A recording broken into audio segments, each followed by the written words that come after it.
I was wrong about everything. At 32, I believed success meant never stopping. Work harder than everyone. Prove you're the best. Make them remember your name. That's what I told myself every morning. My wife Sarah used to bring coffee to my desk at midnight. She'd stand there for a moment, waiting.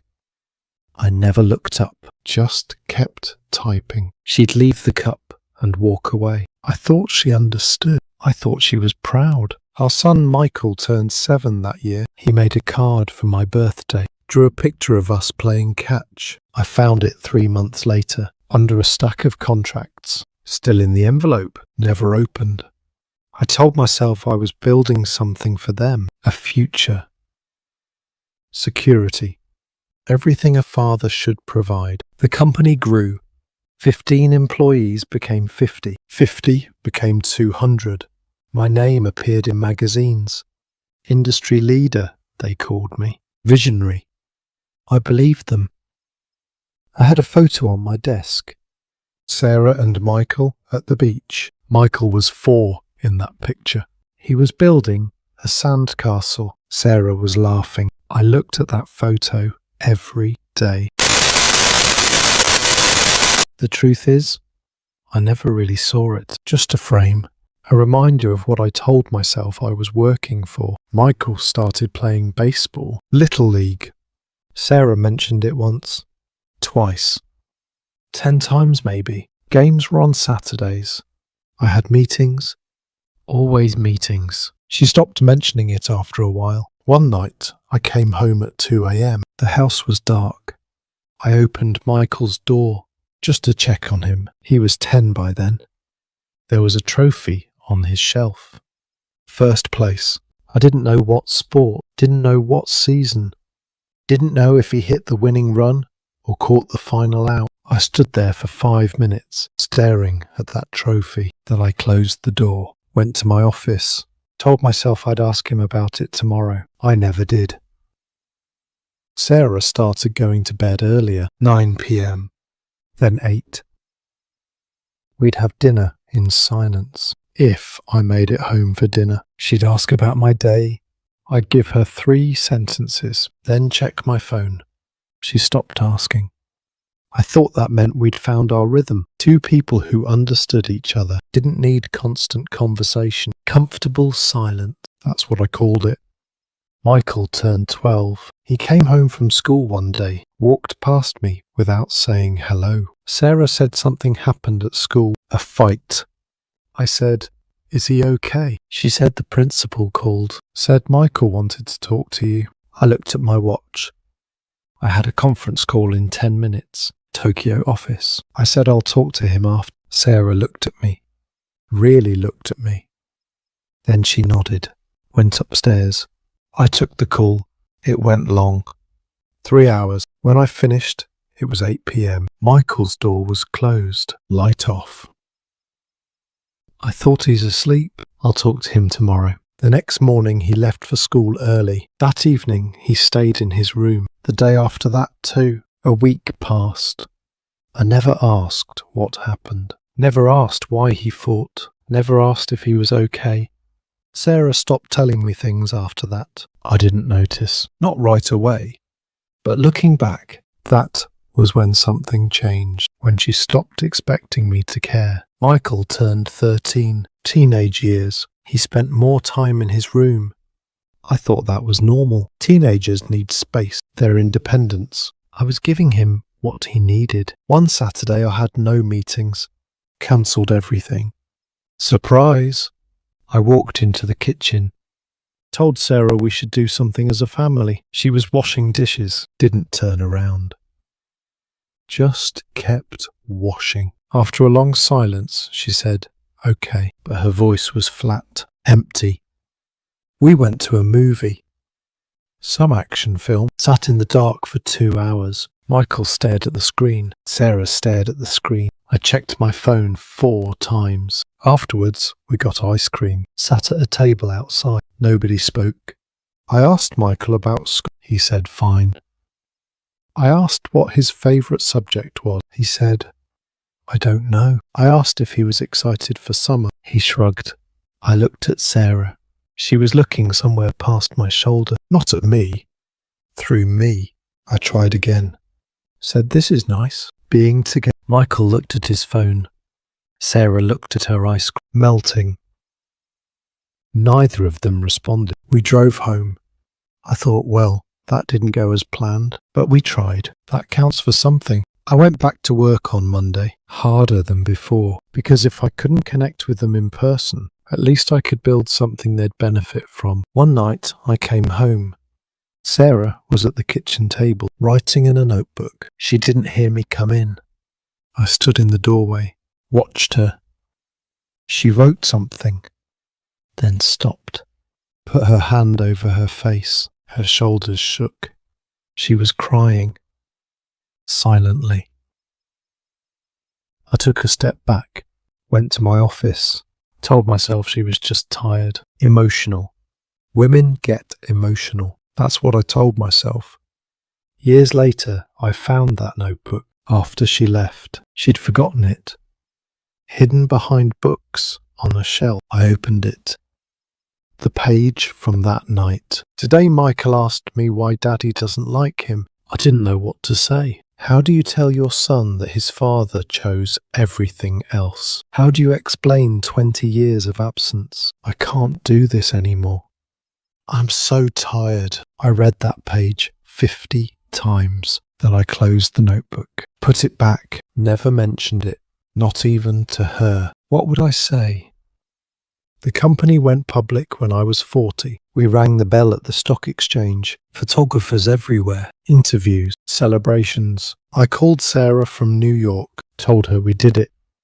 She said, "That's wonderful." Her voice was the same as the dishwashing day. Flat. I asked if she wanted to fly out, celebrate with me. She said Michael has a thing at school. I said, "What thing?" She paused. Said his school play. He's the lead.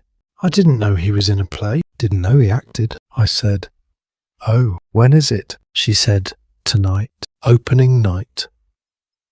I said, "I'll be home in 3 days." She said, "Okay." Then she hung up. I stayed in New York for a week. Meetings with investors. Dinner with board members. I told myself this was the last push. After this, I'd slow down. Spend more time at home. I'd been telling myself that for 10 years. Michael was 16 when he stopped coming to dinner, just stayed in his room. Sarah said he was going through something. I said teenagers are moody. Give him space. She looked at me for a long time, then nodded. Went back to cooking. One night, I noticed his door was open. Music was playing.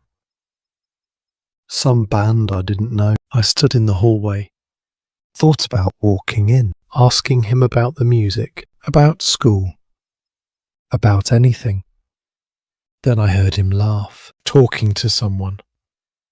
On the phone, maybe. His voice was light, happy. I hadn't heard him laugh in years. Didn't even know what his laugh sounded like anymore. My phone buzzed. Email from Tokyo. I went to my office, told myself we'd talk tomorrow. 2 weeks later, I walked past his room again. Door open. He was sitting on his bed, looking at something, holding it.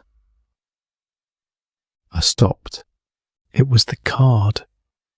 The one he made when he was 7. The birthday card with the drawing. Us playing catch. He was just staring at it. I took a step toward his door. He looked up, saw me.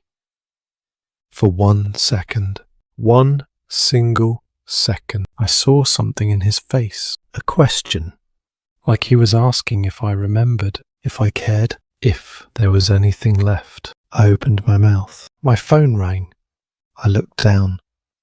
Looked back up. He'd closed the card, put it away. Turned back to his laptop. The moment was gone. I answered the phone. Walked away. That was the last time he looked at me like that. Like maybe I could still be his father. At 17, Michael applied to colleges, all on the East Coast, as far from home as possible. I said, "That's great. Good schools out there." Sarah didn't say anything, just signed the forms. The night before he left, I knocked on his door. He was packing. I stood in the doorway, Said I'm proud of you. He said thanks. Kept folding shirts. I asked if he was nervous. He said no. I asked if he needed anything. He said no. I stood there for another minute. Wanted to say something. Something real, but I didn't know how. Didn't know what words to use. We'd never had that kind of conversation. I'd never learned how to talk to my son, so I said, well, good night. He said, good night, Dad. Didn't look up. Sarah cried when we dropped him off. Hugged him for a long time. He hugged her back. Whispered something in her ear. She nodded, crying harder. When it was my turn, he gave me a handshake. Quick, formal, like I was a business associate. I told myself he was just being mature, growing up. Men don't hug. We got in the car, started driving. Sarah stared out the window. After an hour, she said, you don't even know him. I said, what do you mean? She said, you don't know our son. I said, of course I do. She said, name his best friend. I couldn't. She said, name his favourite food. I said, pizza. She said he's been vegetarian for 2 years. I was quiet. She said, name one thing he cares about, one dream he has, one fear, one hope. I couldn't.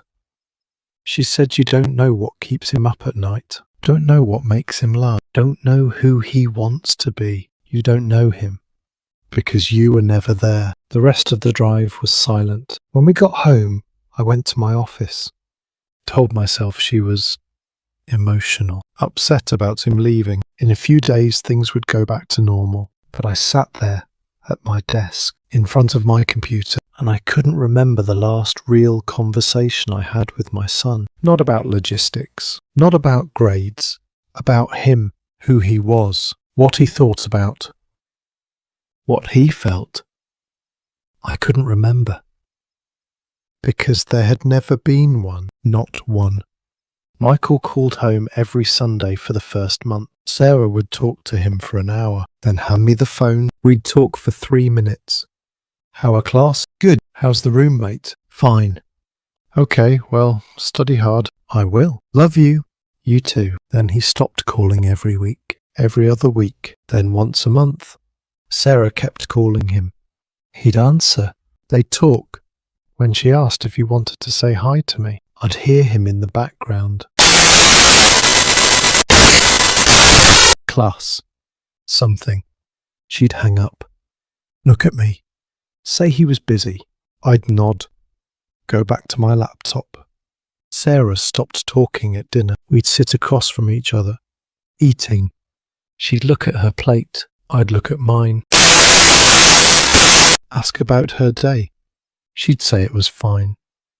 I'd say that's good. Silence again. One night, I asked if she wanted to go on a trip, just the two of us. She looked up. For 1 second I saw something. But then it faded. She said, well, I said I'd have to check my schedule. She nodded. Went back to her plate. I never checked my schedule. Michael came home for Christmas his freshman year, stayed 4 days, spent most of it with old friends. Sarah tried to plan family dinners. He had plans. Always plans. I told myself that was good. He was social. Had a life. On his last night, I tried again, knocked on his door. He was on his laptop. I asked what he was working on. He said, just stuff. I asked if he liked school. He said, yeah. I stood there. He kept typing. I said, I'm glad you're home. He said, yeah, me too. Kept typing. I said, we should talk more. He stopped, looked at me, said, okay. But his face said, what's the point? I didn't know what else to say. So I said, well, good night. He said, night. I closed the door. Sarah was in bed when I got to our room, reading. I got in next to her. She didn't look over. I said I tried talking to him. She turned a page. I said he doesn't want to talk to me. She said, can you blame him? I said, what does that mean? She put the book down, looked at me, said, you chose this. I said chose what? She said you chose work over us every single day for 20 years. You chose work. I said I was providing for us. She said we never needed the money. We needed you. I said I was doing what fathers do. She said no. You were doing what you wanted and calling it sacrifice. But it wasn't sacrifice. It was easier. Easier to work than to show up. Easier to make money than to make memories. Easier to be important at the office than to be present at home. You took the easy way and called it noble. I didn't know what to say. She picked up her book. I turned off my light, lay there in the dark. 20 years. Had it really been 20 years? Michael graduated college. We flew out for the ceremony, sat in the crowd, watched him walk across the stage. He came to dinner with us after. Brought his girlfriend, Emma. I shook her hand. Nice to meet you, she smiled. Said she'd heard a lot about us. I wondered what he'd said. Probably nothing about me. There was nothing to say.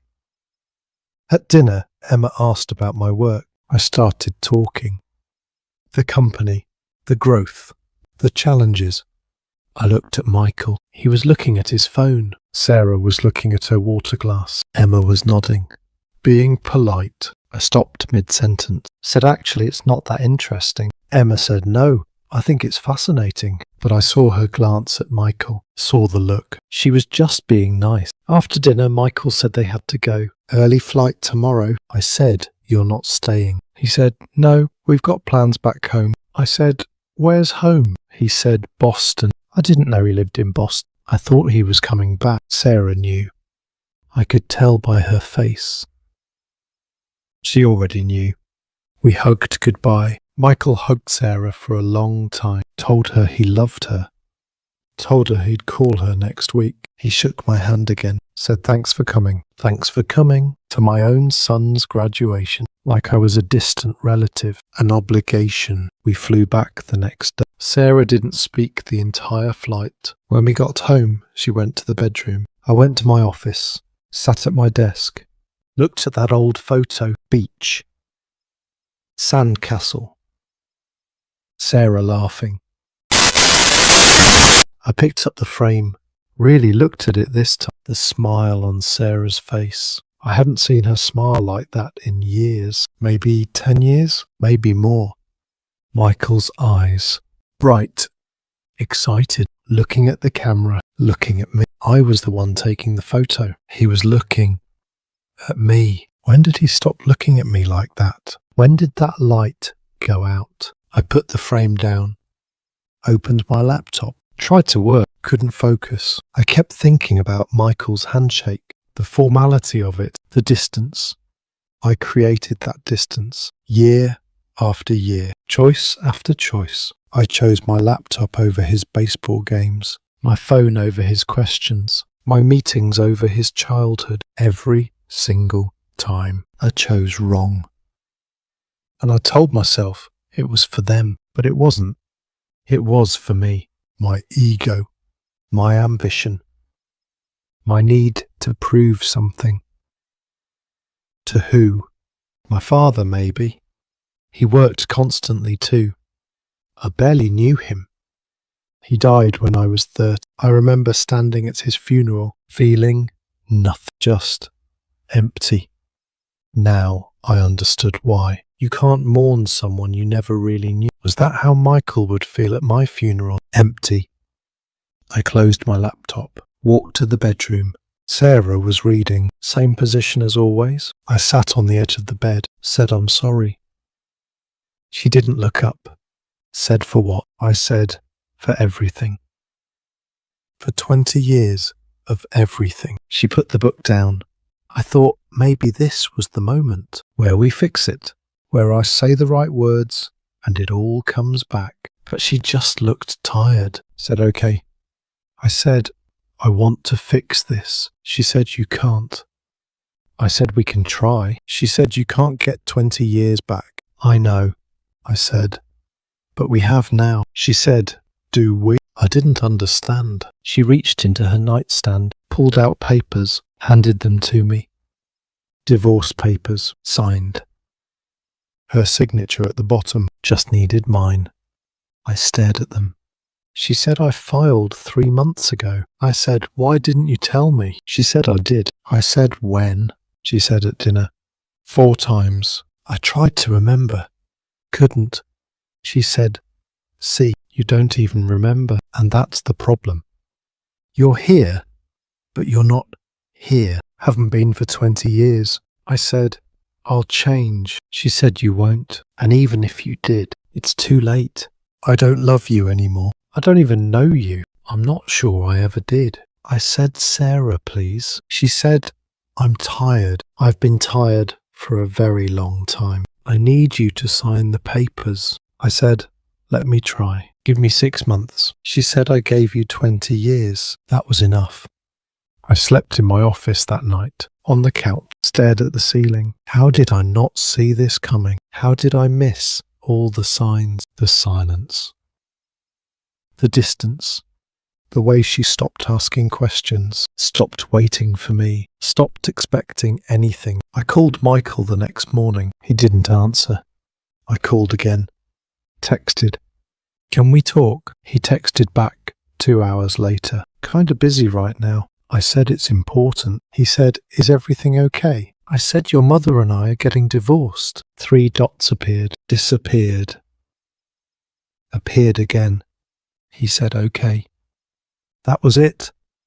Okay. I called him. He answered. Said I'm at work. I said, did you know? He said Mum mentioned it. I said when? He said a few months ago. I said, why didn't you call me? He was quiet. Then said, would it have mattered? I said, of course. He said, really? Because I called you 37 times my freshman year. You answered twice. Both times you said you'd call me back. You never did. I stopped expecting you to answer. Stopped expecting you to care. So no, I didn't call you about the divorce, because why would I? I said I'm sorry. He said yeah. I said, I want to fix this. He laughed. Not a happy laugh. Bitter. He said, you can't fix 18 years of nothing. I said, I'm your father. He said, biologically. But that's about it. I said, please. He said, you know what I remember most about my childhood? I waited. He said, waiting. Waiting for you to come home. Waiting for you to show up. Waiting for you to care. And you never did. I said I was there. He said, no, you weren't. You were in the house, but you weren't there. There's a difference. Then he hung up. I called back. Went to voicemail. I tried again. Voicemail. Texted. No response. Days passed. Weeks. Sarah moved out. Took half of everything. I signed the papers. Didn't fight it. What was the point? Michael blocked my number. I know because I kept trying, kept calling. Nothing. I tried emailing. No response. I sent letters. They came back. Returned to sender. 6 months after the divorce, I hired a private investigator just to know he was okay. The investigator sent me a report. Michael was fine. Had a good job. Still with Emma. They were happy. The investigator included photos. Michael and Emma at a restaurant, laughing. Michael playing basketball with friends. Michael at what looked like a family dinner. Emma's family, maybe. He looked happy. Really happy. The kind of happy I never saw, because I was never there to see it. I kept one photo. Michael laughing at something. Eyes bright. The same brightness from the beach photo. When he was 4. He could still look like that, just not with me. 1 year after the divorce, I saw on Facebook, Michael was engaged. The post was from Emma, photo of them together. Her hand with a ring. Comments from hundreds of people. Congratulations. So happy for you. You two are perfect. I wasn't tagged, wasn't mentioned. I wrote a comment. Congratulations, son. Very happy for you. He deleted it. 10 minutes later, it was gone, like I'd never said anything, like I didn't exist. Sarah remarried a year later. Someone she met at a book club. I saw the photos on Facebook. She looked happy. Actually happy. The smile from the beach photo. She found it again. Just not with me. Her new husband was in some of the photo. Ordinary looking guy. Accountant maybe? Teacher. Nothing special. But the way Sarah looked at him, I'd never seen her look at me like that. Not even in the beginning. Maybe I'd never given her reason to. I got an invitation in the mail. Michael's wedding. I stared at it for an hour. Formal invitation. Mr. and Mrs. Someone. Request the honour of your presence at the marriage of their daughter Emma to Michael. I wasn't listed, wasn't mentioned, just invited as a guest, like anyone else. I RSVP'd, yes. Bought a gift, expensive, something from their registry, had it wrapped. Wrote a card, wishing you both a lifetime of happiness. Love, Dad. I showed up to the wedding. Small venue, maybe 80 people. I stood in the back. Watched. Sarah was in the front with her new husband. They'd saved her a seat, reserved. Mother of the groom. Michael walked down the aisle with Emma's father. Not me, Emma's father. I watched them. Watched Michael smile, laugh, shake hand, hug people. Everyone looked happy. I stayed in the back. After the ceremony, there was a reception. I found my table. Table 12. In the corner, far from the head table. I sat with people I didn't know. Emma's co-workers, maybe. They talked among themselves. I sat there. Watched. Michael danced with Emma. Then with Sarah. Held her while they swayed. She was crying. He whispered something. She laughed. Cried more. Then he danced with Emma's mum, with his friends, with everyone. He never looked at the back of the room, never looked for me. I left before the speeches, drove home, put the gift in my closet, never gave it to him. What would I say? Hi, son. Here's an expensive thing, because that's all I know how to give. 2 years later, I found out on Facebook again. Sarah was a grandmother. Michael and Emma had a daughter. Photos of a tiny baby, Sarah holding her, Emma's parents holding her, Michael holding her, looking at her like she was the whole world. The captions, Luna met her grandparents today. So much love in one room. There were 12 photos. Sarah in most of Emma's parents in some. Michael and Emma in all of them. I wasn't in any because I wasn't there, wasn't invited. Didn't know until I saw it online, like everyone else. Like a stranger. I am 70 now. The company is worth 300 million. I sold it last year. Retired. I have a house with 7 bedrooms. Drive a car that costs more than most houses. Have awards on my wall. My name in industry halls of fame. And I eat dinner alone every night. In silence. The same silence I created. I look at that photo sometimes. Beach. Sandcastle. 4-year-old Michael, Sarah laughing. And I think about what I would tell that man, the one taking the photo, the one who thinks he has it all figured out. I would tell him, you're wrong about everything. You think success is money. It's not. You think providing means working. It doesn't. You think they'll wait for you. They won't. You think you have time. You don't. You're going to blink, and your son will be a stranger. Your wife will be gone. Your granddaughter will never know your name. And you'll be exactly where I am, alone, with everything you thought you wanted and nothing that actually mattered. You're going to tell yourself it's for them, but it's not. It's for you. Your ego. Your fear of being ordinary. Your need to prove something to a father who died not knowing you. And that fear is going to cost you everything. Every dinner you miss. Every game you skip. Every time you choose your laptop over your son's face. You're building this silence, this distance, this emptiness. You're building the moment when your son gets married without you, when your wife finds happiness with someone else, when your granddaughter grows up never knowing you existed, and you won't see it happening because you'll be too busy, too important, too focused on what you think matters, until one day you'll look up and they'll be gone, and you'll finally understand what you actually lost, but it will be too late. Because here's what nobody tells you. There is no amount of money, no award, no achievement, no success